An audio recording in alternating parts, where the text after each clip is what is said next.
Why do we feel sadness when something tragic happens? Why are we happy or joyful when we win a major championship? Or why do we feel scared when we are alone in a dark room? Ah!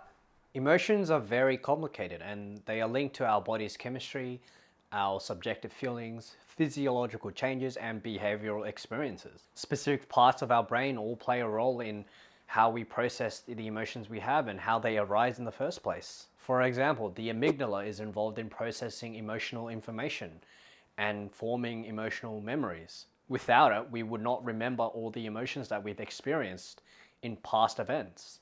On top of that, neurotransmitters such as serotonin and dopamine are involved in the experience and regulations of our emotions that we have, and can have massive influence on the intensity of these emotions and how they are connected to the experiences we have. So the connection between events, emotional experiences, and brain chemistry is extremely complicated, and there are still aspects that we don't completely understand. But what are emotions exactly, and why have humans evolved to have these emotions? There is an agreement amongst psychologists that emotions and feelings aren't actually the same thing, but they are related. The American Psychological Association considers emotions as a complex reaction which involves three different components: our subjectivity to an experience, how our body reacts to the experiences that we have, and how we express the emotions that we have because of the experience.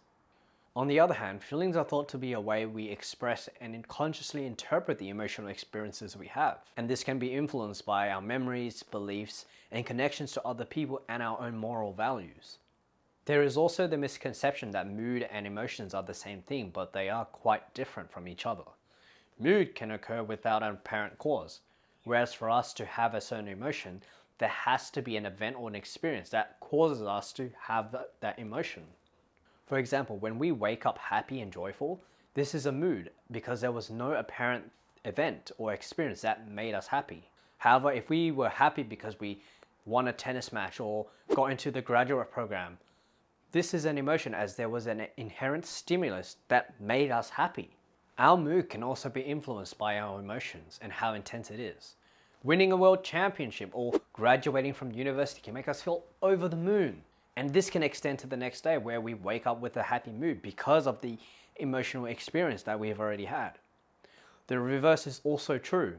If we woke up in a bad and grumpy mood, we are more likely to feel irritable and annoyed at even the smallest of things. They can also reinforce one another. Let's say we woke up in a happy mood because we finally built enough courage to ask that girl out. And when we do, she says yes.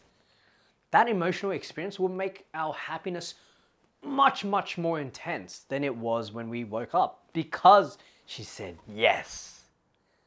So emotions and moods have aspects that make them different, and they can be influenced by each other and have significant impact on our thoughts, behavior, and well-being. Throughout history, there has been a long debate on emotions and how they arise. Different theories have been made trying to explain the connection and relationship between how emotions arise and how it affects us. From the James Lange theory, to the Cannon-Bard theory, to the facial feedback theory, to the Shuck the Singer theory, and the cognitive appraisal theory.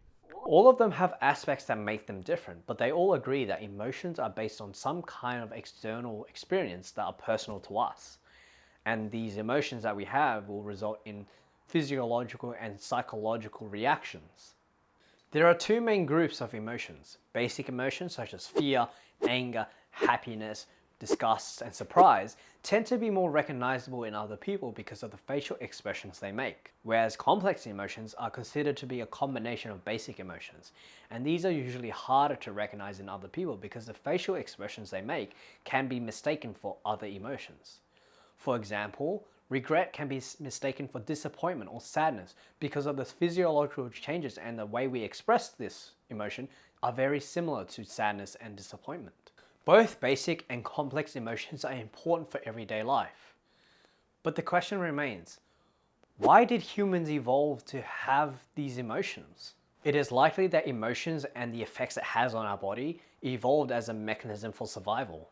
Emotions probably helped our ancestors navigate the complex world around us and to warn them about any threatening situations they may encounter. Even today in the modern world, we use emotion as a mechanism for survival. Take for example, if you were hiking on a beautiful trail up in the mountains and then you encountered a grizzly bear. Instantly, your heart would increase, your eyes would widen, and you would feel afraid and more alert. These changes in our body prepare us for any threatening situations we would have to face. And it's not just humans that have evolved to have these adaptations. Our pets and other animals have also evolved to have emotions to help them respond to environmental challenges and opportunities to increase their chances of survival and reproduction. However, over time, through decades and centuries, it is likely our emotions began to be a secondary function for communication.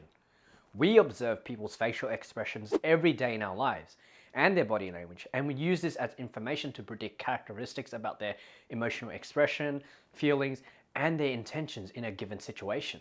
The concept of emotional intelligence also allows us to effectively communicate and identify emotions in other people, helping us to have more satisfying and fulfilling relationship with loved ones, make better decisions as we can understand certain emotions within ourselves and why we have them, and become better leaders as we can empathize with those around us that look up to us for inspiration. There is also evidence that individuals within the same cultural groups are more likely to accurately identify emotions in each other. Those within the same culture groups share similar expression, making it much easier to accurately recognize an emotion in others, and this probably translates to our close friends and families. Emotions also enable us to find fulfillment in the work we do. Being more satisfied at a job we love will allow us to be more driven and productive, making us perform better at the task we have to do. So humans have not just evolved to have emotions as a mechanism for survival and reproduction, but also as a way to communicate with those around us, to live life with fulfilling relationships and connections with those we love and care for. Without emotions, I don't think humans or animals would have survived for as long as we have. If you enjoyed today's video, don't forget to smash that like button down below. If you want to learn more about science and how it influences us every single day, make sure to subscribe so you get notified every time we upload a video. And don't forget to leave your comments down in the comment section below about any thoughts or ideas you have about today's topic, or if you have any suggestions about future topics we could discuss. As always, we are the ones that wondering, so keep on wondering. See ya!